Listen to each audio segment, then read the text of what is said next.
Last January, of course, the convoy reached Ottawa, and it seemed like all hell broke loose.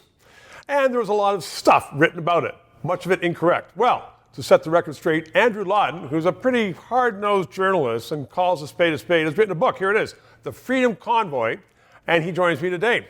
Thanks for joining me. Thanks for writing the book. I read it, and I knew there was a lot of baloney out in the air about that, but you have proven it. Tell us in 3 minutes about your book. I went to Ottawa to cover the convoy because it was clear this was going to be a big thing, and Canada doesn't really have movements like that. And when I got there and walked around and talked to people, and then went back to my hotel room and read how the media was reporting what had happened, I was like, these are two different events. Yeah, this was like absolutely a different thing. And this went on the longer this convoy went into Ottawa and stayed there for 3 weeks.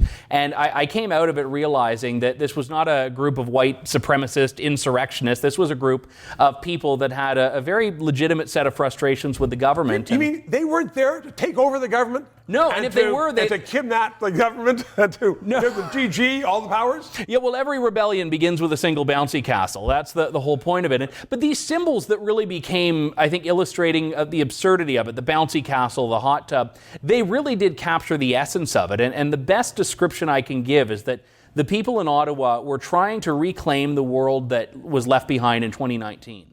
So it wasn't just about vaccines either, because I understand, your book says that most of the drivers were vaccinated. There was a certain element that didn't like vaccines, but was it just really frustration, as you said? Well, there was an element that didn't like vaccine mandates. And let's not forget the spark here. It was the vaccine mandate for cross-border truckers, but it ballooned into a broader freedom movement of people that had a whole host. I mean, 2 years of increasing restrictions, mandates, all of this stuff. And it got to the point where even people who were fully vaccinated still felt like they were under that boot of government. And I guess being truckers, they were concerned about the high cost of gas and diesel.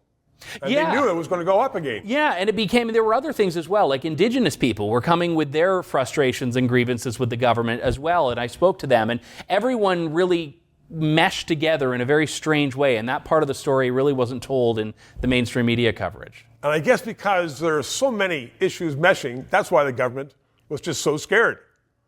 Then Chino will go on and say, they're going to take us over. Yeah, when you have Quebec separatists and Alberta separatists that are dancing together, the government realizes it has a problem on its hands. I think you're absolutely right. Andrew, thank you very much. Thank you for writing this, because it's a definitive statement.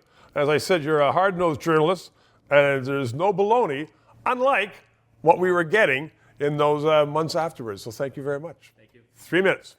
If you did not know that the red ensign, formerly Canada's flag, has now been labeled by the Canadian government a symbol of hate, and they're sending that to all the students, then press subscribe and PayPal and learn more.